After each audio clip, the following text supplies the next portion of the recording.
ਬਿਸਮਿਲ੍ਲਾਹਿਰਰਹਿਮਾਨਿਰਰਹੀਮ ਤੇ अस्सलाम वालेकुम। 25 ਅਗਸਤ ਇਤਵਾਰ ਦੀ ਸਵੇਰ ਤੇ ਅੱਜ ਦੇ ਪੰਜਾਬੀ ਵੀਲੌਗ 'ਚ ਸੱਜਣਾ ਮਿੱਤਰਾਂ ਭੈਣਾਂ ਭਰਾਵਾਂ ਮਾਵਾਂ ਤੇ ਬਜ਼ੁਰਗਾਂ ਨੂੰ ਜੀ ਆਇਆਂ ਨੂੰ ਤੇ ਚੜ੍ਹਦੇ ਪੰਜਾਬ ਦੇ ਸੱਜਣਾ ਤੇ ਮਿੱਤਰਾਂ ਨੂੰ ਸਤਿ ਸ੍ਰੀ ਅਕਾਲ। ਸਭ ਤੋਂ ਪਹਿਲਾਂ ਤੇ ਚੇਤੇ ਕਰਾਈਏ ਕਿ ਸੋਸ਼ਲ ਮੀਡੀਆ ਫਾਇਰਵਾਲ ਨੂੰ ਨਾਕਾਮ ਬਣਾਉਣ ਵਾਸਤੇ ਇਸ ਚੈਨਲ ਨੂੰ ਸਬਸਕ੍ਰਾਈਬ ਕਰੋ ਜੇ ਹਾਲੇ ਤੱਕ ਨਹੀਂ ਕੀਤਾ। ਵੀਲੌਗ ਵੇਖਣ ਤੋਂ ਬਾਅਦ ਇਹਨੂੰ ਲਾਈਕ ਕਰੋ, ਇਹਦੇ ਤੇ ਕਮੈਂਟ ਕਰੋ ਤੇ ਇਹਦੇ ਲਿੰਕ ਨੂੰ WhatsApp ਤੇ ਸ਼ੇਅਰ ਕਰੋ। ਹੁਣ ਆਉਣੇ ਅੱਜ ਦੀਆਂ ਖਬਰਾਂ ਵਾਲੇ ਪਾਸੇ ਜਿਨ੍ਹਾਂ ਤੇ ਅਸੀਂ ਚਾਨਣ ਪਾਉਣਾ ਹੈ। ਜਿਹੜੀ ਸਭ ਤੋਂ ਪਹਿਲੀ ਖਬਰ ਜਿਸ ਤੇ ਅਸੀਂ ਚਾਨਣ ਪਾਉਣਾ ਹੈ ਉਹ ਇੱਕ ਚੰਗੀ ਖਬਰ ਹੈ। ਭੈੜੀ ਖਬਰ ਦੇ ਵਿੱਚੋਂ ਚੰਗੀ ਖਬਰ ਨਿਕਲੀ ਹੈ। ਭੈੜੀ ਖਬਰ ਤੇ ਤੁਸੀਂ ਵੇਖ ਹੀ ਲਈ ਸੀ ਕਿ ਪਾਣੀ ਦੇ ਵਿੱਚ ਖੂਨ ਜਿਹੜਾ ਹੈ ਉਹ ਇੰਜ ਆਲੂਦ ਹੋਇਆ ਸੀ ਵਿਚਾਰੇ ਉਹਨਾਂ ਪੁਲਿਸ ਵਾਲਿਆਂ ਦਾ, ਜਿਹੜੇ 12 ਪੁਲਿਸ ਵਾਲੇ ਸ਼ਹੀਦ ਕੀਤੇ ਗਏ ਸਨ। ਅਤੇ ਪਾਣੀ ਅਤੇ ਖੂਨ ਇੱਕੋ ਕੁਝ ਹੀ ਹੋ ਗਿਆ ਸੀ, ਇੰਝ ਹੀ ਲੱਗ ਰਿਹਾ ਸੀ ਵੀ ਖੂਨ ਦੀਆਂ ਨਦੀਆਂ ਵਹਿ ਰਹੀਆਂ ਨੇ ਉੱਥੇ। ਬਹਰਹਾਲ ਚੰਗੀ ਖਬਰ ਉਹਦੇ ਵਿੱਚੋਂ ਇਹ ਨਿਕਲੀ ਹੈ ਕਿ ਇੱਕ ਮਗਵੀ ਨਵਾਜ਼ ਜਿਹੜਾ ਕਾਂਸਟੇਬਲ ਸੀ ਪੁਲਿਸ ਦਾ, ਔਰ ਉਹਨੂੰ ਅਗਵਾ ਕਰ ਲਿਆ ਗਿਆ ਸੀ। ਉੱਥੋਂ ਹੀ ਉਹਨਾਂ ਨੇ ਬਾਕੀਆਂ ਸਾਰਿਆਂ ਨੂੰ ਤੇ ਕਤਲ ਸ਼ਹੀਦ ਕਰ ਦਿੱਤਾ ਅਤੇ ਇਸ ਨੂੰ ਅਗਵਾ ਕਰਕੇ ਲੈ ਗਏ। ਅਤੇ ਪਿਛਲੇ ਵੀਲੌਗ 'ਚ ਅਸੀਂ ਇਹਦੀ ਵੀਡੀਓ ਤੁਹਾਡੇ ਸਾਹਮਣੇ ਰੱਖੀ ਸੀ ਜਿਹਦੇ ਵਿੱਚ ਉਹ ਅਪੀਲ ਕਰ ਰਿਹਾ ਸੀ ਵਜ਼ੀਰ ਆਲਾ ਪੰਜਾਬ, ਵਜ਼ੀਰ ਆਜ਼ਮ ਪਾਕਿਸਤਾਨ ਅਤੇ ਬਾਕੀ ਸਾਰਿਆਂ ਨੂੰ ਕਿ ਮੈਨੂੰ ਬਚਾਓ, ਮੈਨੂੰ ਇਹਨਾਂ ਮਾਰ ਦੇਣਾ ਔਰ ਇਹਨਾਂ ਦੇ ਮੁਤਾਲਬੇ ਮੰਨ ਲਓ। ਇਹਨਾਂ ਮੇਰੇ ਨਾਲ ਵਾਲਿਆਂ ਨੂੰ ਮਾਰ ਛੱਡਿਆ ਅਤੇ ਮੈਨੂੰ ਵੀ ਇਹਨਾਂ ਨੇ ਮਾਰ ਦੇਣਾ। ਬਹਰਹਾਲ ਹੁਣ ਸਾਡੇ ਕੋਲ ਖਬਰ ਇਹ ਹੈ ਕਿ ਉਹਨੂੰ ਸ਼ਾਇਦ ਬਾਜ਼ਿਆਬ ਕਰਵਾ ਲਿਆ ਗਿਆ। ਮੇਰਾ ਖਿਆਲ ਹੈ ਕਿ ਇਹ ਕੋਈ ਮਿੰਨਤ ਤਰਲੇ ਨਾਲ ਹੀ ਬਾਜ਼ਿਆਬ ਕਰਵਾਇਆ ਗਿਆ ਹੈ। ਜਿਹੜੀ ਸਾਡੇ ਕੋਲ ਇਨਫੋਰਮੇਸ਼ਨ ਹੈ ਕਿ ਕੋਈ ਵਿਚਲੇ ਬੰਦੇ ਵਿੱਚ ਪਾਏ ਗਏ ਨੇ ਅਤੇ ਉਹਨਾਂ ਡਾਕੂਆਂ ਨਾਲ ਰਾਬਤਾ ਕਰਕੇ ਅਤੇ ਉਹਨਾਂ ਦੇ ਕੋਲੋਂ ਮੁਹੰਮਦ ਨਵਾਜ਼ ਨੂੰ ਜਿਹੜਾ ਉਹ ਬਾਜ਼ਿਆਬ ਕਰਵਾਇਆ ਗਿਆ ਕਾਂਸਟੇਬਲ ਨੂੰ। ਕੋਈ ਆਪਰੇਸ਼ਨ ਨਹੀਂ ਹੋਇਆ। ਬਹਰਹਾਲ ਅਗਰ ਆਪਰੇਸ਼ਨ ਵਾਲੇ ਪਾਸੇ ਆਈਏ ਤਾਂ ਕੋਈ ਤਕਰੀਬਨ 52 ਕਿ 54 ਆਪਰੇਸ਼ਨ ਹੋ ਚੁੱਕੇ ਨੇ ਪਿਛਲੇ 24 ਸਾਲਾਂ ਦੇ ਵਿੱਚ। ਹਾਂਜੀ, ਕੱਚੇ ਦਾ ਇਹ ਸਾਰਾ ਰੌਲਾ ਜਿਹੜਾ 24 ਸਾਲਾਂ ਤੋਂ ਚੱਲਣ ਡਿਆ। ਕੋਈ 12 ਅਰਬ ਰੁਪਈਆ ਇਹਦੇ ਉੱਤੇ ਖਰਚ ਹੋ ਗਿਆ ਅਤੇ ਕੋਈ 30 ਤੋਂ 40 ਪੁਲਿਸ ਵਾਲੇ ਜਿਹੜੇ ਨੇ ਉਹ ਇਹਦੇ 'ਚ ਸ਼ਹੀਦ ਹੋ ਚੁੱਕੇ ਨੇ ਹੁਣ ਤੱਕ। ਅਤੇ ਤੁਸੀਂ ਆਪ ਵੇਖ ਲਓ ਦੇ ਨਤੀਜੇ ਜੋ ਨੇ ਉਹ ਤੁਹਾਡੇ ਸਾਹਮਣੇ ਨੇ। ਬਹਰਹਾਲ ਹੁਣ ਚੰਗੀ ਖਬਰ ਅੱਜ ਦੀ ਇਹ ਹੈ ਕਿ ਨਵਾਜ਼ ਜਿਹੜਾ ਹੈ ਉਹ ਕਾਂਸਟੇਬਲ ਜਿਹੜਾ ਉਹਨੂੰ ਰਿਕਵਰ ਕਰ ਲਿਆ। ਅੱਛਾ, ਇਹਦੇ ਨਾਲ ਨਾਲ ਇੱਕ ਹੋਰ ਖਬਰ ਵੀ ਹੈ। ਉਹ ਇਹ ਹੈ ਕਿ ਇਹਨਾਂ ਡਾਕੂਆਂ ਦੇ ਵਿੱਚੋਂ ਇੱਕ ਡਾਕੂ ਜਿਹੜਾ ਮਾਰਿਆ ਗਿਆ ਪੁਲਿਸ ਦੀ ਜਵਾਬੀ ਫਾਇਰਿੰਗ 'ਚ, ਉਹਦਾ ਨਾਂ ਸ਼ਾਇਦ ਸ਼ਰ ਸੀ। ਉਸ ਡਾਕੂ ਨੇ ਮਰਨ ਤੋਂ ਪਹਿਲਾਂ ਜਿਹੜੀ ਵੀਡੀਓ ਬਣਾਈ ਉਹ ਹੁਣ ਆ ਗਈ ਹੈ ਮੰਜ਼ਰ ਆਮ 'ਤੇ, ਜਿਹਦੇ ਵਿੱਚ ਵੇਖਿਆ ਜਾ ਸਕਦਾ ਹੈ ਕਿ ਡਾਕੂ ਘਾਤ ਲਾ ਕੇ ਉੱਥੇ ਫਸਲ ਦੇ ਵਿੱਚ ਬੈਠੇ ਨੇ ਅਤੇ ਉਹਨਾਂ ਦੇ ਕੋਲ ਜਦੀਦ ਅਸਲਾ ਇਹਦੇ ਨਾਲ ਲੈਸ ਨੇ ਅਤੇ ਉਹ ਉਸ ਅਸਲੇ ਦੇ ਨਾਲ ਲੈਸ ਨੇ ਅਤੇ ਉਹ ਇੰਤਜ਼ਾਰ ਕਰ ਰਹੇ ਨੇ ਪੁਲਿਸ ਵਾਲਿਆਂ ਦਾ ਕਿ ਉਹ ਆਉਣ ਅਤੇ ਉਹਨਾਂ 'ਤੇ ਹਮਲਾ ਕਰਨ। ਇਹ ਹਮਲਾ ਕਰਨ ਤੋਂ ਪਹਿਲਾਂ ਦੀ ਉਹ ਵੀਡੀਓ ਹੈ। ਬੜੇ ਖੁਸ਼ ਅਤੇ ਹੱਸ ਰਹੇ ਨੇ ਅਤੇ ਦੰਦ ਕੱਢ ਰਹੇ ਨੇ, ਮਤਲਬ ਕਿ ਉਹ ਇੰਤਜ਼ਾਰ ਕਰ ਰਹੇ ਸਨ ਵੀ ਪੁਲਿਸ ਆਵੇ ਅਤੇ ਉਹਨਾਂ ਦਾ ਅਸੀਂ ਨਿਸ਼ਾਨਾ ਲਈਏ। ਇਹ ਸਿਚੁਏਸ਼ਨ ਤਾਂ ਤੁਹਾਡੇ ਸਾਹਮਣੇ ਅਸੀਂ ਰੱਖੀ, ਲੇਕਿਨ ਇਹਦੇ ਉੱਤੇ ਹੁਣ ਆਰਿਫ ਅਲਵੀ ਸਾਹਿਬ ਨੇ ਇੱਕ ਟਵੀਟ ਕੀਤਾ ਹੈ। ਸਾਡੇ ਸਾਬਕ ਸਦਰ ਨੇ, ਤੁਹਾਨੂੰ ਪਤਾ ਹੈ ਕਿ ਬੜੀ ਮੁਹਤਰਮ ਸ਼ਖਸੀਅਤ ਨੇ। ਉਹਨਾਂ ਕਿਹਾ ਮੇਰੇ ਵਤਨ 'ਤੇ ਪੱਕੇ ਦੇ ਡਾਕੂਆਂ ਦਾ ਕਬਜ਼ਾ ਹੈ ਅਤੇ ਕੱਚੇ ਦੇ ਡਾਕੂ ਜਿਹੜੇ ਉਹ ਆਜ਼ਾਦ ਨੇ। ਮਤਲਬ ਉਹਨਾਂ ਨੂੰ ਕੋਈ ਪੁੱਛਣ ਵਾਲਾ ਨਹੀਂ। ਉਹ ਪੁਲਿਸ ਵਾਲਿਆਂ ਨੂੰ, ਸ਼ਹਿਰੀਆਂ ਨੂੰ ਸ਼ਹੀਦ ਕਰਦੇ ਫਿਰਦੇ ਨੇ, ਲੇਕਿਨ ਮੁਲਕ ਪੂਰੇ ਦੇ ਉੱਤੇ ਪੱਕੇ ਦੇ ਡਾਕੂਆਂ ਦਾ ਕਬਜ਼ਾ ਹੈ। ਇੱਥੋਂ ਤੁਸੀਂ ਆਪ ਵੇਖ ਲਓ ਕਿ ਡਾਕੂਆਂ ਦੀ ਕੈਦ ਦੇ ਵਿੱਚ ਜਿਹੜਾ ਐਹਲਕਾਰ ਵਿਚਾਰਾ ਬੰਦ ਸੀ ਉਹ ਮਿੰਨਤ ਤਰਲਾ ਕਰਕੇ ਹੀ ਆਪਣੀ ਅਪੀਲ ਕਰ ਰਿਹਾ ਸੀ ਅਤੇ ਇਹ ਵੀ ਚੰਗਾ ਹੋਇਆ ਕਿ ਉਹਨੂੰ ਮਿੰਨਤ ਤਰਲਾ ਕਰਕੇ ਛੁਡਾ ਲਿਆ ਗਿਆ, ਕਿਉਂਕਿ ਆਪਰੇਸ਼ਨ ਕਰਨ ਜਾਂਦੇ ਤੇ ਜੀ ਕਰੇ ਉਹ ਹੋਰ ਸਾਡੇ ਬੰਦੇ ਜਿਹੜੇ ਨੇ ਉਹਨਾਂ ਨੂੰ ਸ਼ਹੀਦ ਕਰ ਦਿੰਦੇ। ਇਹ ਤਾਂ ਇਹਨਾਂ ਦੀ ਹਾਲਤ ਹੈ। ਬਹਰਹਾਲ ਜੀ, ਇਸ ਤੋਂ ਅਗਲੀ ਖਬਰ ਜਿਹੜੀ ਤੁਹਾਡੇ ਸਾਹਮਣੇ ਰੱਖਣੀ ਹੈ ਉਹ ਖਬਰ ਹੈ ਸਾਡੇ ਕੋਲ ਕਿ ਵਜ਼ੀਰ ਆਜ਼ਮ ਨਾ ਸੌਂਦੇ ਨੇ ਅਤੇ ਨਾ ਕਿਸੇ ਨੂੰ ਸੌਣ ਦਿੰਦੇ ਨੇ। ਇਹ ਵਜ਼ੀਰ ਆਜ਼ਮ ਨਾ ਹੋ ਗਏ, ਇਹ ਨਸੀਬੋ ਲਾਲ ਦਾ ਕੋਈ ਗਾਣਾ ਹੋ ਗਿਆ ਜਿਹੜਾ ਨਾ ਲੋਕਾਂ ਨੂੰ ਸੌਣ ਦਿੰਦਾ ਹੈ, ਜਾਂ ਕੋਈ ਪਹਿਲੀ ਉਮਰੇ ਕੁਵਾਰੀ ਉਮਰ ਦਾ ਕੋਈ ਇਸ਼ਕ ਹੋ ਗਿਆ ਜਿਹੜਾ ਐਸਾ ਸਿਰ ਨੂੰ ਲੱਗਾ ਹੈ ਜਾਂ ਐਸਾ ਵੱਜਾ ਹੈ ਇਹ ਕਿਸੇ ਨੂੰ ਸੌਣ ਨਹੀਂ ਦਿੰਦਾ, ਜਾਂ ਫਿਰ ਕੋਈ ਸਿਰ ਪੀੜ ਹੈ ਜਾਂ ਕੋਈ ਹੋਰ ਐਸੀ ਬਿਮਾਰੀ ਹੈ ਜਿਹੜਾ ਨਾ ਆਪ ਸੌਂਦੀ ਹੈ ਅਤੇ ਨਾ ਕਿਸੇ ਨੂੰ ਸੌਣ ਦਿੰਦਾ। ਇਹ ਡੰਟੋਨਕ ਸਾਹਿਬ ਆਖਿਆ ਹੈ ਵੀ ਵਜ਼ੀਰ ਆਜ਼ਮ ਸਾਹਿਬ ਨਾ ਆਪ ਸੌਂਦੇ ਨੇ ਅਤੇ ਨਾ ਦੂਜਿਆਂ ਨੂੰ ਸੌਣ ਦਿੰਦੇ ਨੇ। ਸਾਨੂੰ ਨਹੀਂ ਪਤਾ ਵੀ ਇਹਨਾਂ ਨੂੰ ਚੂੜੀਆਂ ਵੱਢਦੇ ਨੇ ਜਾਂ ਲੰਮੇ ਪਏ ਇਹਨਾਂ ਨੂੰ ਗੋਡੇ ਮਾਰਦੇ ਨੇ ਜਾਂ ਕੋਈ ਅੱਡੀਆਂ ਛੱਡੀਆਂ ਮਾਰਦੇ ਨੇ ਜਾਂ ਖਰਾਟੇ ਜਿਨ੍ਹਾਂ ਨੂੰ ਘਰਾਟੇ ਆਉਂਦੇ ਨੇ ਪੰਜਾਬੀ ਦੇ ਵਿੱਚ, ਉਹ ਜਾਂ ਘਰਾੜੇ ਆਉਂਦੇ ਨੇ, ਉਹ ਪਤਾ ਨਹੀਂ ਉਹ ਮਾਰਦੇ ਨੇ ਬਹੁਤ ਜ਼ਿਆਦਾ, ਜਾਂ ਕੋਈ ਨੀਂਦ 'ਚ ਚੱਲਣਾ ਫਿਰਨਾ ਸ਼ੁਰੂ ਕਰ ਦਿੰਦੇ ਨੇ ਜਾਂ ਕੋਈ ਧਮਾਲ ਸ਼ਮਾਲ ਪਾਉਂਦੇ ਨੇ। ਮਤਲਬ ਮੈਨੂੰ ਨਹੀਂ ਪਤਾ, ਇਸ ਸਟੇਟਮੈਂਟ ਦੀ ਸਮਝ ਨਹੀਂ ਆਉਂਦੀ ਵੀ ਜਿਹੜਾ ਇਹ ਉੱਲੂ ਦੇ ਪੱਠਿਆਂ ਵਾਲਾ ਕੰਮ ਕਰਦੇ ਨੇ, ਇਹ ਹਕੂਮਤ ਜਿਹੜੀ ਕੰਮ ਕਰਨ ਡਈ ਮਾਜ਼ਰਤ ਦੇ ਨਾਲ, ਇਹ ਅਗਰ ਛੁੱਟੀ ਕਰ ਲਏ ਤਾਂ ਹੋਰ ਜ਼ਿਆਦਾ ਬਿਹਤਰ ਹੈ। ਮਤਲਬ ਤੁਸੀਂ ਆਪ ਵੇਖੋ ਨਾ ਕਿ ਅਗਰ ਇੱਕ ਬੰਦਾ ਭੈੜਾ ਕੰਮ ਕਰਦਾ ਹੈ ਔਰ ਹਰ ਰੋਜ਼ ਜਿੰਨਾ ਕੰਮ ਕਰਦਾ ਓਨਾ ਹੀ ਉਹ ਖਰਾਬ ਕਰਦਾ ਹੈ, ਅਤੇ ਫਿਰ ਉਹਦੀ ਮਿੰਨਤ ਕਰਕੇ ਤਾਂ ਬੰਦਾ ਇਹੀ ਮਿੰਨਤ ਕਰਦਾ ਨਾ ਕਿ ਤੂੰ ਭਾਈ ਘਰ ਬਹਿ ਜਾ, ਤੂੰ ਛੁੱਟੀ ਕਰ ਲੈ, ਤੂੰ ਸਾਡੇ ਤੋਂ ਚੰਗਾ ਹੈ। ਛੁੱਟੀ ਕੀਤੀ ਹੋਈ ਤੂੰ ਸਾਡੇ ਫਾਇਦੇ 'ਚ ਹੈ। ਤੇ ਇਹ ਸੋਚੋ ਵੀ ਜੇ ਭਾਈ ਹੋਣੀ ਰਾਤ ਨੂੰ ਕੋਈ 6-7 ਘੰਟੇ 8 ਘੰਟੇ ਸੌ ਲਿਆ ਕਰਨ ਤੇ ਚਲੋ ਉਹ ਘੰਟੇ ਹੀ ਪਾਕਿਸਤਾਨ ਲਈ ਕੋਈ ਬਿਹਤਰੀ ਹੋ ਜਾਣ। ਉਹਨਾਂ ਘੰਟਿਆਂ 'ਚ ਜਿਹੜਾ ਪਾਕਿਸਤਾਨ ਨੂੰ ਕੋ ਉਜਾੜਦੇ ਨੇ ਜਾਂ ਪਾਕਿਸਤਾਨ ਦੀ ਤਬਾਹੀ ਫੇਰਨ ਦੀ ਕੋਸ਼ਿਸ਼ ਕਰਦੇ ਨੇ ਜਾਂ ਕਰਦੇ ਨੇ ਤਬਾਹੀ, ਚਲੋ ਉਹ ਬਚਤ ਹੋ ਜਾਏਗੀ। ਚਲੋ 24 ਘੰਟਿਆਂ ਦੇ ਵਿੱਚੋਂ ਜਿੰਨਾ ਸੌਂ ਲੈਣ ਉਨਾ ਹੀ ਦਫਾ ਹੋਣ ਦੂਰ ਉਸ ਕੁਰਸੀ ਤੋਂ ਜਿਹਦੇ 'ਤੇ ਬਹਿ ਕੇ ਭੈੜੇ ਫੈਸਲੇ ਕਰਦੇ ਨੇ। ਬਹਰਹਾਲ ਉਹਨਾਂ ਆਖਿਆ ਜੀ ਨਾ ਆਪ ਸੌਂਦੇ ਨੇ ਤੇ ਨਾ ਕਿਸੇ ਨੂੰ ਸੌਣ ਦਿੰਦੇ ਨੇ। ਤੇ ਜਦੋਂ ਤੱਕ ਪਾਕਿਸਤਾਨ ਨੂੰ ਦਰੁਸਤ ਸਿਮਤ 'ਚ ਨਾ ਪਾ ਦਿੱਤਾ ਉਦੋਂ ਤੱਕ ਚੈਨ ਨਾਲ ਨਹੀਂ ਬੈਠਣਾ। ਲਓ ਜੀ, ਇਹਨਾਂ ਖਲੋਤੇ ਰਹਿਣਾ। ਤੇ ਮੇਰਾ ਖਿਆਲ ਹੈ ਵੀ ਅਸੀਂ ਪਾਕਿਸਤਾਨੀ ਇਹਨਾਂ ਨੂੰ ਲਿਖ ਕੇ ਦੇ ਦਿੰਦੇ ਵੀ ਤੁਸੀਂ ਬਹਿ ਜਾਓ, ਪਿਓ ਦੇ ਪੁੱਤਰੋ ਬਹਿ ਜਾਓ, ਅਸੀਂ ਸਿੱਧੇ ਰਾਹ 'ਤੇ ਆ ਗਏ। ਸਾਨੂੰ ਸਮਝ ਆ ਗਈ ਹੈ ਵੀ ਜਦੋਂ ਤੱਕ ਤੁਹਾਡੇ ਵਰਗੇ ਲੰਗੂਰਾਂ ਕੋਲੋਂ ਜਾਨ ਨਾ ਛੁੱਟੀ ਪਾਕਿਸਤਾਨ ਜਿਹੜਾ ਉਹ ਗਾਹ ਨਹੀਂ ਵੱਧ ਸਕਦਾ। ਅਗਲੀ ਖਬਰ ਹੈ ਜੀ ਕਿ ਇਮਰਾਨ ਖਾਨ ਸਾਹਿਬ ਦਾ ਜਿਹੜਾ ਉਹ ਤਿੱਬੀ ਮੁਆਇਨਾ ਕੀਤਾ। ਡਾਕਟਰ ਆਸਿਮ ਸਾਹਿਬ ਨੇ, ਸ਼ੌਕਤ ਖਾਨਮ ਦੇ ਬੜੇ ਮੰਨੇ ਪਰਮੰਨੇ ਡਾਕਟਰ ਨੇ, ਉਹਨਾਂ ਨੇ ਉਹਨਾਂ ਦਾ ਤਿੱਬੀ ਮੁਆਇਨਾ ਕੀਤਾ। ਉਹਨਾਂ ਆਖਿਆ ਜੀ ਉਹ ਤੰਦਰੁਸਤ ਨੇ, ਹਾਈ ਸਪਿਰਿਟਸ 'ਚ ਨੇ ਤੇ ਜੇਲ੍ਹ ਦੀ ਉਹਨਾਂ ਨੂੰ ਆਦਤ ਹੋ ਗਈ ਹੈ। ਬਲੱਡ ਪ੍ਰੈਸ਼ਰ ਬੜਾ ਅੱਛਾ ਹੈ, ਰੈਗੂਲਰ ਐਕਸਰਸਾਈਜ਼ ਕਰ ਰਹੇ ਨੇ, ਸਾਰਾ ਦਿਨ ਕਿਤਾਬਾਂ ਪੜ੍ਹਨ ਦੇ ਵਿੱਚ ਗੁਜ਼ਰ ਜਾਂਦਾ। ਇਹ ਡਾਕਟਰ ਆਸਿਮ ਯੂਸਫ ਸਾਹਿਬ ਤੇ ਬੜੇ ਚੰਗੇ ਨੇ, ਪਰ ਇਹ ਡਾਕਟਰ ਸਾਹਿਬ ਆ ਕੇ ਜਿਹੜੀਆਂ ਚੰਗੀਆਂ ਗੱਲਾਂ ਦੱਸਦੇ ਨੇ ਇਸ ਤੋਂ ਤਾਂ ਇਹ ਲੱਗਦਾ ਹੈ ਵੀ ਮੇਰਾ ਮਤਲਬ ਇਹ ਸਾਰਿਆਂ ਦਾ ਦਿਲ ਹੀ ਹੈ ਵੀ ਇਮਰਾਨ ਖਾਨ ਸਾਹਿਬ ਜੇਲ੍ਹ ਹੀ ਰਹਿਣ। ਉਹ ਬਈ ਜੇਲ੍ਹ ਠੀਕ ਹੈ, ਇਮਰਾਨ ਖਾਨ ਸਾਹਿਬ ਬਹਾਦਰੀ ਨਾਲ ਜੇਲ੍ਹ ਕੱਟਣ ਡਏ ਨੇ, ਪਰ ਜੇਲ੍ਹ ਦਾ ਮੰਜ਼ਰ ਜਿਹੜਾ ਉਹ ਕੋਈ ਜੰਨਤ ਦਾ ਮੰਜ਼ਰ ਤਾਂ ਨਾ ਪੇਸ਼ ਕਰੋ। ਮਿਹਰਬਾਨੀ ਕਰਕੇ ਸਾਰੇ ਭਰਾਵਾਂ ਕੋਲੋਂ ਗੁਜ਼ਾਰਿਸ਼ ਹੈ ਵੀ ਜਿਹੜਾ ਬਾਹਰ ਆਉਂਦਾ ਉਹ ਆਉਂਦਾ ਜੀ ਇਮਰਾਨ ਖਾਨ ਸਾਹਿਬ ਬੜੇ ਹੀ ਖੁਸ਼ ਨੇ ਉੱਥੇ। ਇਮਰਾਨ ਖਾਨ ਸਾਹਿਬ ਜਿਹੜੇ ਨੇ ਬੜੇ ਹੀ ਤਗੜੇ ਹੋਏ ਨੇ ਉੱਥੇ। ਉਹ ਭਾਈ ਮੇਰੇ ਉਹ ਜੇਲ੍ਹ ਹੈ, ਜੇਲ੍ਹ ਦੇ ਵਿੱਚ ਉਹ ਠੀਕ ਹੈ ਕਿ ਉਹ ਬੰਦਾ ਦਲੇਰ ਹੈ, ਤਗੜਾ ਹੈ, ਉਹ ਆਪਣੀ ਮੁਸੀਬਤ ਕਿਸੇ ਨੂੰ ਨਹੀਂ ਦੱਸਦਾ, ਨਾ ਦੱਸਣਾ ਚਾਹੁੰਦਾ ਹੈ, ਨਾ ਉਹ ਬੰਦਾ ਲੋਕਾਂ ਦੇ ਸਾਹਮਣੇ ਰੋਂਦਾ, ਨਾ ਰੀਣੀ ਕਰਦਾ, ਨਾ ਡੀਲ ਮੰਗਦਾ, ਨਾ ਪੈਰੀਂ ਪੈਂਦਾ, ਨਾ ਗੋਡਿਆਂ ਨੂੰ ਹੱਥ ਲਾਉਂਦਾ, ਨਾ ਭੱਜਣਾ ਚਾਹੁੰਦਾ ਹੈ, ਨਾ ਉਹ ਪਛਤਾਉਂਦਾ ਹੈ। ਪਰ ਇਹਦਾ ਮਤਲਬ ਇਹ ਥੋੜ੍ਹੀ ਹੈ ਵੀ ਉੱਥੇ ਉਹ ਜਿਹੜਾ ਪਿਕਨਿਕ 'ਤੇ ਗਿਆ ਹੋਇਆ ਉਹ ਬੰਦਾ ਉਹ ਜੇਲ੍ਹ ਕੱਟਣ ਡਿਆ। ਅਤੇ ਜੇਲ੍ਹ ਬੜੀ ਔਖੀ ਹੁੰਦੀ ਹੈ, ਉਹਨੂੰ ਭਾਵੇਂ ਤੁਸੀਂ ਕਿਤੇ ਵੀ ਜੇਲ੍ਹ ਕਟਵਾਓ ਕਿਸੇ ਨੂੰ, ਜੇਲ੍ਹ ਔਖੀ ਹੁੰਦੀ ਹੈ। ਬਹਰਹਾਲ ਉਹਨਾਂ ਨੇ ਇਹੀ ਆਖਿਆ ਕਿ ਜਨਾਬ ਉਹ ਮੁਕੰਮਲ ਫਿੱਟ ਨੇ। ਅਗਲੀ ਖਬਰ ਜੀ ਚੌਧਰੀ ਗੁਲਾਮ ਹੁਸੈਨ ਸਾਹਿਬ ਦੀ ਹੈ। ਉਹਨਾਂ ਰਾਵੀ ਦੀ ਫੁੱਲ ਬੇਇੱਜ਼ਤੀ ਕਰ ਛੱਡੀ ਹੈ। ਉਹਨਾਂ ਕਿਹਾ ਤੂੰ ਕੀ 9 ਮਈ ਕਰਦਾ ਰਹਿੰਦਾ। ਬੇਸਿਕਲੀ ਤਾਂ ਚੌਧਰੀ ਗੁਲਾਮ ਹੁਸੈਨ ਸਾਹਿਬ ਨੇ ਕਈਆਂ ਹੋਰਾਂ ਦੇ ਕੰਨਾਂ 'ਚੋਂ ਵੀ ਧੂਏ ਕੱਢੇ ਨੇ। ਉਹਨਾਂ ਕਿਹਾ ਜਿਹੜੇ 9 ਮਈ ਆਖਦੇ ਰਹਿੰਦੇ ਨੇ ਉਹਨਾਂ ਕੋਲੋਂ ਮੇਰਾ ਇੱਕ ਹੀ ਸਵਾਲ ਹੈ ਵੀ ਜੇ 9 ਮਈ ਐਡਾ ਹੀ ਚੰਗਾ ਕੰਮ ਹੁੰਦਾ ਜਾਂ ਇਹਦੇ ਵਿੱਚ ਵਾਕਿਆ ਹੀ ਕੋਈ ਸਬੂਤ ਹੁੰਦੇ ਤੇ 8 ਫਰਵਰੀ ਨੂੰ ਆਵਾਮ ਨੇ 9 ਮਈ ਦਾ ਬਿਆਨੀਆ ਲਾ ਕੇ ਤੇ ਤੁਹਾਡੇ ਮੂੰਹ 'ਤੇ ਮਲ ਦਿੱਤਾ, ਬਲਕਿ ਮੂੰਹ 'ਤੇ ਮਾਰ ਦਿੱਤਾ। ਹੁਣ ਛੱਡ ਦਿਓ 9 ਮਈ ਨੂੰ, ਇਹਦੇ 'ਚੋਂ ਹੁਣ ਹੋਰ ਕੁਝ ਨਹੀਂ ਨਿਕਲਣਾ। ਇਹ ਚੂਰਨ ਹੋਰ ਨਹੀਂ ਵਿਕ ਸਕਦਾ, ਇਹ ਜਿੰਨਾ ਵਿਕਣਾ ਸੀ ਉਹਨਾਂ ਵਿਕ ਗਿਆ। ਅੱਛਾ ਜੀ, ਲਾਹੌਰ ਦੇ ਸੀਨੀਅਰ ਸਾਫੀ ਸਰਫਰਾਜ਼ ਅਹਿਮਦ ਸਾਹਿਬ ਦਾ ਮਰੀਮ ਨਵਾਜ਼ ਦੀ ਇਫਤਤਾਹੀ ਤਕਰੀਬ ਦੇ ਉੱਤੇ ਦਿਲਚਸਪ ਤਬਸਰਾ ਹੈ। ਉਹਨਾਂ ਆਖਿਆ ਵੀ ਸਰਕਾਰੀ ਫੰਡ ਸੜਕ ਜਾਂ ਪੁਲ ਬਣਾਉਣ ਤੋਂ ਬਾਅਦ ਮਰੀਮ ਸਾਹਿਬਾ ਇੰਜ ਇਫਤਤਾਹ ਕਰਦੀਆਂ ਨੇ ਤੇ ਨੂਨ ਲੀਗ ਵਾਲੇ ਉਹਨਾਂ ਦੇ ਇੰਜ ਸ਼ੁਕਰੀਆ ਅਦਾ ਕਰਦੇ ਨੇ, ਇੰਜ ਹੀ ਹੈ ਜਿਵੇਂ ਤੁਸੀਂ ATM 'ਚੋਂ ਪੈਸੇ ਕੱਢੋ, ਬੈਂਕ ਦੀ ATM 'ਚੋਂ, ਅਤੇ ਉਸ ਤੋਂ ਬਾਅਦ ਮਸ਼ੀਨ ਦਾ ਸ਼ੁਕਰੀਆ ਅਦਾ ਕਰੋ।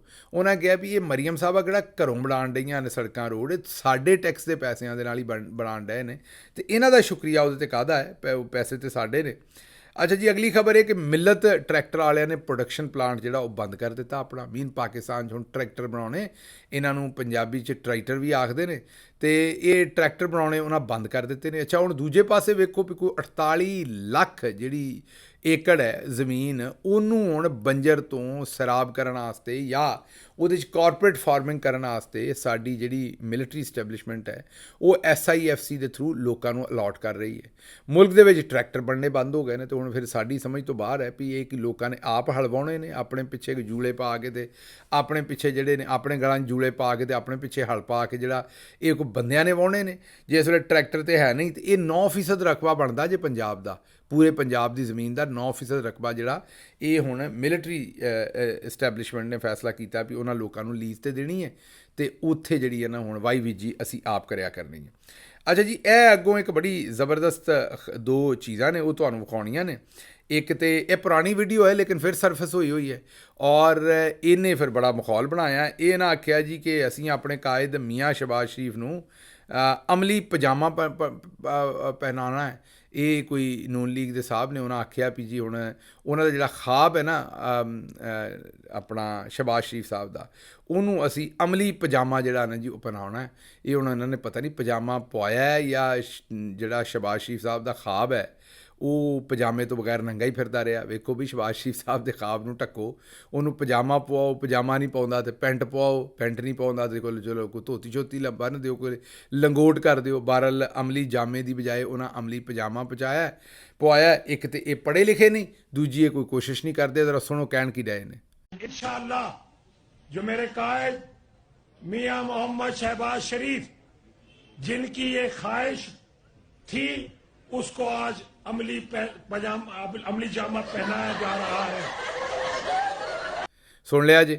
हुण अगले पासे चलने जी। अगली खबर जी तुहाडे सामने रखनी है, वो लाहौर दे विच तुहानूं पता सी कि टीपू ट्रकां वाले दा पुत्तर अमीर बालाज जिहड़ा उहनूं कतल कर दिता गया सी। ਉਹਨੂੰ ਕਤਲ ਕਰਾਉਣ ਵਾਲਾ ਉਹਦਾ ਸੱਜਣ ਹੀ ਸੀ, ਮੁਬੈਨਾ ਤੌਰ 'ਤੇ ਸੁਣਿਆ ਗਿਆ ਸੀ, ਔਰ ਉਹਨੇ ਮੁਖਬਰੀ ਕੀਤੀ ਸੀ, ਰੈਕੀ ਕਰਵਾਈ ਸੀ, ਔਰ ਕਹਿੰਦੇ ਨੇ ਕਿ ਕੋਈ 5 ਕਰੋੜ ਰੁਪਈਆ ਲਿਆ ਸੀ ਉਸ ਰੈਕੀ ਕਰਵਾਉਣ ਦਾ। ਇਹ ਹੁਣ ਪਤਾ ਨਹੀਂ ਸੱਚ ਹੈ ਕਿ ਨਹੀਂ। ਬਹਰਹਾਲ ਹੁਣ ਉਹ ਜਿਹੜਾ ਰੈਕੀ ਕਰਨ ਵਾਲਾ ਜਾਂ ਕਰਵਾਉਣ ਵਾਲਾ ਜਾਂ ਮੁਖਬਰੀ ਕਰਨ ਵਾਲਾ ਉਹਨਾਂ ਦਾ ਜਿਹੜਾ ਸੱਜਣ ਸੀ ਅਮੀਰ ਬਲਾਜ ਦਾ, ਉਹ ਪੁਲਿਸ ਮੁਕਾਬਲੇ ਦੇ ਵਿੱਚ ਮਾਰਿਆ ਗਿਆ। ਪੁਲਿਸ ਦੇ ਨਾਲ ਜਾ ਰਿਹਾ ਸੀ ਅਤੇ ਉਹਦੇ ਸਾਥੀਆਂ ਨੇ ਹਮਲਾ ਕੀਤਾ ਅਤੇ ਉਹ ਮਰ ਗਿਆ। ਪੁਲਿਸ ਵਾਲੇ ਸਾਰੇ ਬਚੇ ਰਹਿ ਗਏ। ਜਦੋਂ ਸੂਰਤ ਹਾਲ ਇੱਦਾਂ ਦੀ ਹੁੰਦੀ ਹੈ ਤਾਂ ਫਿਰ ਵਾਜ਼ੇ ਤੌਰ 'ਤੇ ਪਤਾ ਲੱਗ ਜਾਂਦਾ ਕਿ ਇਹ ਜਾਲੀ ਪੁਲਿਸ ਮੁਕਾਬਲਾ ਹੁੰਦਾ ਇਹੋ ਜਿਹਾ। ਇਹਦੇ ਤੋਂ ਬੜਾ ਵਾਜ਼ੇ ਹੈ ਕਿ ਪੁਲਿਸ ਵਾਲਿਆਂ ਆਪੇ ਹੀ ਮਾਰਿਆ ਜਾਂ ਮਰਵਾਇਆ ਹੈ, ਲੇਕਿਨ ਉਹਨੂੰ ਸ਼ਕਲ ਪੁਲਿਸ ਮੁਕਾਬਲੇ ਦੀ ਦਿੱਤੀ ਹੈ। ਅਤੇ ਇਹ ਸੂਰਤ ਹਾਲ ਜਿਹੜੀ ਹੈ ਇਹ ਤੁਹਾਡੇ ਸਾਹਮਣੇ ਰੱਖਣੀ ਸੀ। ਫਿਰ ਜੀ 2 ਯੂਨਿਟ 2 ਦਿਨ ਅਤੇ 4 ਲੋਕਾਂ ਨੇ ਆਪਣੀ ਜ਼ਿੰਦਗੀ ਲੈ ਲਈ। ਹਾਂਜੀ, 2 ਯੂਨਿਟ ਬਿਜਲੀ ਦਾ 1400 ਔਰ ਕੋਈ 60 ਰੁਪਈਏ ਬਿੱਲ ਆਇਆ। ਦੁਬਾਰਾ ਸੁਣੋ ਗੌਰ ਨਾਲ, 2 ਯੂਨਿਟ ਬਿਜਲੀ ਦੇ ਫੂਕੇ ਨੇ ਕਿਸੇ ਨੇ ਔਰ ਉਹਨੂੰ ਬਿੱਲ ਆਇਆ ਜੀ 1460 ਰੁਪਈਏ। ਔਰ ਉਸ ਤੋਂ ਇਲਾਵਾ ਦੂਜੀ ਖਬਰ ਇਹ ਹੈ ਕਿ 2 ਦਿਨਾਂ ਦੇ ਵਿੱਚ, ਜੀ ਹਾਂ, ਪਿਛਲੇ 2 ਦਿਨਾਂ ਦੇ ਵਿੱਚ 4 ਲੋਕਾਂ ਨੇ ਆਪਣੀ ਜ਼ਿੰਦਗੀ ਲਈ ਹੈ ਬਿਜਲੀ ਦੇ ਬਿੱਲ ਜ਼ਿਆਦਾ ਹੋਣ ਦੀ ਵਜ੍ਹਾ ਤੋਂ ਔਰ ਗੁਰਬਤ ਦੀ ਵਜ੍ਹਾ ਤੋਂ। ਉਹ ਬਿੱਲ ਜਮ੍ਹਾਂ ਨਹੀਂ ਕਰਵਾ ਪਾ ਰਹੇ ਅਤੇ ਉਹਨਾਂ ਨੇ 2 ਦਿਨਾਂ ਦੇ ਵਿੱਚ 4 ਲੋਕਾਂ ਨੇ ਆਪਣੀ ਜ਼ਿੰਦਗੀ ਲੈ ਲਈ ਹੈ। ਅਗਲੀ ਖਬਰ ਜੀ ਰਾਏਵਿੰਡ ਰੋਡ ਤੋਂ ਹੈ। ਰਾਏਵਿੰਡ ਰੋਡ ਦੇ ਉੱਤੇ ਅਗਰ ਕਦੇ ਜਾਓ ਤਾਂ ਉੱਥੇ ਇੱਕ ਸਟਾਪ ਆਉਂਦਾ ਹੈ, ਇੱਕ ਥਾਂ ਆਉਂਦਾ ਜਿਹਨੂੰ ਅੱਡਾ ਪਲਾਟ ਆਉਂਦੇ ਨੇ। ਉੱਥੇ ਕਾਫੀ ਵੱਡਾ ਚੌਕ ਹੈ। ਉਹ ਉੱਥੋਂ ਬਾਜੀ ਮਰੀਮ ਦਾ ਕਾਫਲਾ ਜਿਹੜਾ ਹਰ ਰੋਜ਼ ਲੰਘ ਕੇ ਅਤੇ ਜਾਤੀ ਉਮਰਾ ਵਾਲੇ ਪਾਸੇ ਜਾਂਦਾ, ਜਿੱਧਰੋਂ ਹੈਲੀਕਾਪਟਰ ਇਸਤੇਮਾਲ ਨਹੀਂ ਕਰਦੇ। ਬਾਜੀ ਮਰੀਮ ਦਾ ਪ੍ਰੋਟੋਕੋਲ ਸੀ, ਉੱਥੋਂ ਸੜਕ ਤੋਂ ਕਾਫਲਾ ਲੰਘਣ ਲੱਗਾ ਅਤੇ ਕਾਫਲੇ ਨੂੰ ਲੰਘਦਿਆਂ ਆਇਆ, ਕਿਉਂਕਿ ਪ੍ਰੋਟੋਕੋਲ ਕਾਫੀ ਲੰਮਾ ਚੌੜਾ ਵੱਡਾ ਹੈ ਅਤੇ ਉੱਥੇ ਸ਼ਾਇਦ ਸਲੋ ਹੋਣਾ ਪੈ ਗਿਆ, ਕਿਉਂਕਿ ਦੁਕਾਨਾਂ ਬਣੀਆਂ ਨੇ ਉੱਥੇ ਉਹਨਾਂ ਦੁਕਾਨਾਂ ਦੀ ਵਜ੍ਹਾ ਤੋਂ ਉਹਨਾਂ ਨੂੰ ਸਲੋ ਹੋਣਾ ਪੈ ਗਿਆ। ਬਸ ਫਿਰ ਬਾਜੀ ਤੇ ਘਰ ਚਲੀ ਗਈ, ਜਾਂਦੀ ਆਰਡਰ ਦੇ ਗਈ, ਪਿੱਛੋਂ ਕਰੇਨਾਂ ਆ ਗਈਆਂ ਅਤੇ ਗਰੀਬਾਂ ਦੀਆਂ ਉਹਨਾਂ ਨੇ ਸਾਰੀਆਂ ਜਿਹੜੀਆਂ ਦੁਕਾਨਾਂ ਸ਼ੁਕਾਨਾਂ ਸੀ ਉਹ ਉਡਾ ਕੇ ਰੱਖ ਦਿੱਤੀਆਂ ਉੱਥੋਂ, ਅਤੇ ਗਰੀਬਾਂ ਦੀ ਜਿਹੜੀ ਰੋਜ਼ੀ ਰੋਟੀ ਦਾ ਬੰਦੋਬਸਤ ਸੀ ਉਹ ਉਡਾ ਦਿੱਤਾ। ਇਹ ਕੰਮ ਬਾਜੀ ਨੇ ਕੀਤਾ। ਅੱਛਾ ਜੀ, ਅਗਲੀ ਜਿਹੜੀ ਆਖਰੀ ਖਬਰ ਤੁਹਾਨੂੰ ਦੇਣੀ ਹੈ, ਉਹ ਇਹ ਜੋ ਕੁਝ ਇਹਨਾਂ ਨੇ ਪੁਲਿਸ ਦੇ ਕੋਲੋਂ ਕਰਵਾਇਆ ਹੈ, ਚੌਧਰੀ ਸਾਹਿਬ ਨੇ ਔਰ ਦੂਜਿਆਂ ਨੇ ਪਿਛਲੇ ਚੰਦ ਸਾਲਾਂ ਦੇ ਵਿੱਚ, ਉਹਨੇ ਹਰ ਸ਼ੈ ਤਬਾਹ ਕਰਕੇ ਰੱਖ ਦਿੱਤੀ ਹੈ ਪਾਕਿਸਤਾਨ ਦੀ। ਹੁਣ ਪੁਲਿਸ ਵਾਲੇ ਜਿਹੜੇ ਨੇ ਉਹ ਛੋਟੀ ਮੋਟੀ, ਜਿਵੇਂ ਠੱਗ ਨਹੀਂ ਹੁੰਦੇ, ਛੋਟੇ ਮੋਟੇ ਚੋਰ ਹੁੰਦੇ ਨੇ। ਕੱਚੇ 'ਚ ਵੀ ਤੁਸੀਂ ਦੇਖ ਲਏ ਹਾਲਾਤ, ਬਹਾਵਲ ਨਗਰ ਵੀ ਦੇਖ ਲਏ ਨੇ। ਹੁਣ ਪੁਲਿਸ ਜਿਹੜੀ ਹੈ ਨਾ, ਇੱਕ ਅਸਕਰੀ ਗਰੁੱਪ ਜਿਹਾ ਬਣਿਆ ਹੋਇਆ ਨੂਨ ਲੀਗ ਦਾ, ਔਰ ਉਹਨਾਂ ਦੀ ਨਾ ਕੋਈ ਇੰਟੈਗਰਿਟੀ ਰਹਿ ਗਈ ਹੈ, ਪਹਿਲਾਂ ਵੀ ਘੱਟ ਹੀ ਸੀ, ਹੁਣ ਕੋਈ ਬਿਲਕੁਲ ਨਹੀਂ ਰਹਿ ਗਈ, ਅਤੇ ਨਾ ਉਹਨਾਂ ਦੀ ਕੋਈ ਸੋਚਦੇ ਨੇ ਕੁਝ ਕਰਨ ਤੋਂ ਪਹਿਲਾਂ, ਨਾ ਸਮਝਦੇ ਨੇ। ਹੁਣ ਇਹ ਨਵਾਬ ਟਾਊਨ ਥਾਣਾ ਦਾ ਜਿਹੜਾ ਅਮਲਾ ਸੀ, ਉਹ ਥਾਣੇ ਦੇ ਕਰੀਬ ਹੀ ਮੋਟਰਸਾਈਕਲ ਚੋਰੀ ਕਰਦਾ ਫੜਿਆ ਗਿਆ। ਹਾਂਜੀ, ਪੁਲਿਸ ਵਾਲਿਆਂ ਨੂੰ ਮੋਟਰਸਾਈਕਲ ਚੋਰੀ ਕਰਦਿਆਂ ਹੋਇਆ ਫੜਿਆ ਇੱਕ ਖਾਤੂਨ ਨੇ ਰੰਗੇ ਹੱਥੋਂ, ਔਰ ਵੀਡੀਓ ਬਣਾ ਲਈ। ਉਹਨੇ ਚਿਰ ਨੂੰ ਜਿਹੜੇ ਮੋਟਰਸਾਈਕਲ ਦੇ ਮਾਲਕ ਸਨ ਉਹ ਵੀ ਆ ਗਏ। ਪੁਲਿਸ ਵਾਲਿਆਂ ਦੀ ਚੰਗੀ ਦੁਰਗਤ ਇਸ ਖਾਤੂਨ ਨੇ ਬਣਾਈ। ਲੋਕੀ ਇਹਨਾਂ ਕੋਲੋਂ ਇੰਨੇ ਤੰਗ ਆ ਗਏ ਨੇ, ਇਤਨੇ ਮੁਤਨਫਰ ਨੇ, ਜੋ ਕੁਝ ਇਹਨਾਂ ਜੋ ਗੰਦ ਮਾਰਿਆ ਹੈ। ਹੁਣ ਲੋਕੀ ਇਹਨਾਂ ਦੇ ਗਲ ਪੈਂਦੇ ਫਿਰਦੇ ਨੇ, ਔਰ ਉਹਨਾਂ ਨੂੰ ਪਤਾ ਹੈ ਕਿ ਇਹ ਚੋਰੀਆਂ ਕਰਦੇ ਨੇ, ਔਰ ਲੋਕੀ ਇਹਨਾਂ ਨੂੰ ਕਿਸੇ ਕਿਸਮ ਦੀ ਮਾਫੀ ਦੇਣ ਨੂੰ ਤਿਆਰ ਨਹੀਂ। ਇਹ ਜ਼ਰਾ ਵੀਡੀਓ ਵੇਖੋ ਪਹਿਲਾਂ, ਤੁਹਾਨੂੰ ਸਮਝ ਆਵੇ ਕਿ ਇਹ ਖਾਤੂਨ ਨੇ ਕਿਵੇਂ ਫੜਿਆ। ਅਤੇ ਭਾਈ ਹੁਣੀ ਪੁਲਿਸ ਦੀ ਵਰਦੀ ਦੇ ਵਿੱਚ मोटरसाइकिल चोरी करन रहे सन तो ये फड़े गए। ए जरा वेखो, बिल्कुल लॉक थी, आपने इसका लॉक खोला, आप लेके जा रहे हैं, वापस रखें। जिसकी मोटरसाइकिल आप वापस रखें। ये किसकी मोटरसाइकिल है? ये साहब भी साथ है इनके और ये भी साथ है इनके, ठीक है। ये मोटरसाइकिल नंबर है, कोई बाइक बिल्कुल था, हाँ, इसका भी नंबर नहीं है, ठीक है। ये इरफान पुलिस वाला, ये अफजाल है और ये अदनान है, ठीक है, ठीक है। ये शराफत साहब है, ये भी बंद करवा रहे हैं। जी जी, अभी आपने चोरी की है मोटरसाइकिलें यहाँ से, आप बेफिक्र हो जाए, बेफिक्र हो जाए। ये थाना चूंग जा रहे हैं ना। थाना नवाब टाउन ਬਗੈਰ ਲੋਕ ਕੇ ਇਹ ਕਿਸੇ ਦੀ ਮੋਟਰਸਾਈਕਲ ਖੜੀ ਸੀ ਇਹਨਾਂ ਨੇ ਆ ਕੇ ਇੱਕ ਇੱਕ ਮੋਟਰਸਾਈਕਲ ਨੂੰ ਚੈੱਕ ਕੀਤਾ ਇਹ ਮੋਟਰਸਾਈਕਲ ਕਿਸੇ गरीब ਦੀ ਚੁੱਕ ਕੇ ਲੈ ਕੇ ਜਾ ਰਹੇ थाने ले जा रहे हैं क्यों लेके जा रहे हैं आपके पास क्या इख्तियार है हमारे पास हम ड्यूटी कर रहे आपके पास पेपर हैं किस बात पेपर हैं चोरी हो जाएगी वो गाड़ी खड़ी है वो भी चोरी हो जाएगी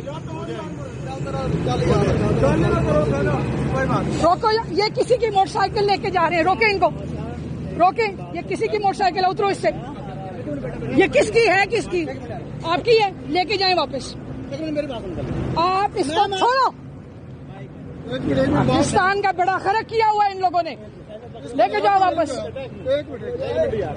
इसको लॉक इनकी मोटरसाइकिल है मैंने गाड़ी से देखा है ये सबकी मोटरसाइकिल आपको पता चला एक मिनट सर उस दिन भी आए थे आपके पास हमने आपको क्या बोला था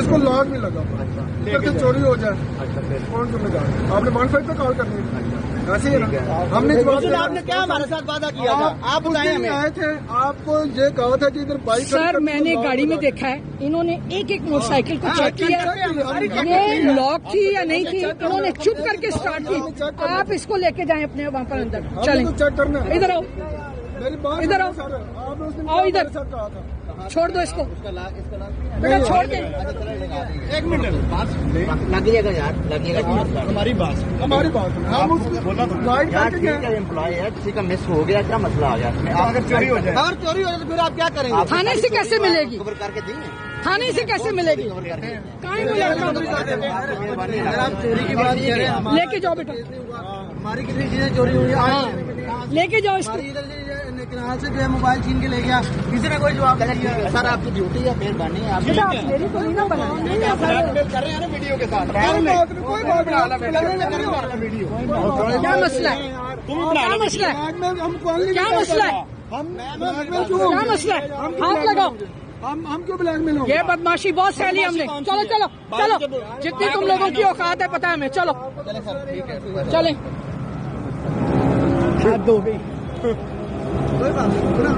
क्या हूँ आपसे मैंने बात की ये जो तनख्वाह तुम्हारी जेब में आ रही है ना ये हमारे टैक्स से आ रही आपसे है बात की मैंने हाँ और ना दे टैक्स आप लोग चल चल चल चल निकल ये तरीका का यही आपने अपनी औलाद को सिखाया भी इस तरह बात मेरी औलाद अल्हम्दुलिल्लाह हलाल खाती है जिस तरह आप बात हलाल खाती है हराम नहीं खाती हराम नहीं खाती अपनी औलाद को यही सारी मोटरसाइकिलें चेक की हैं इन्होंने उसका इन्होंने पता नहीं कैसे ताला तोड़ा मैं गाड़ी में से देख रही थी कहाँ गया वो लड़का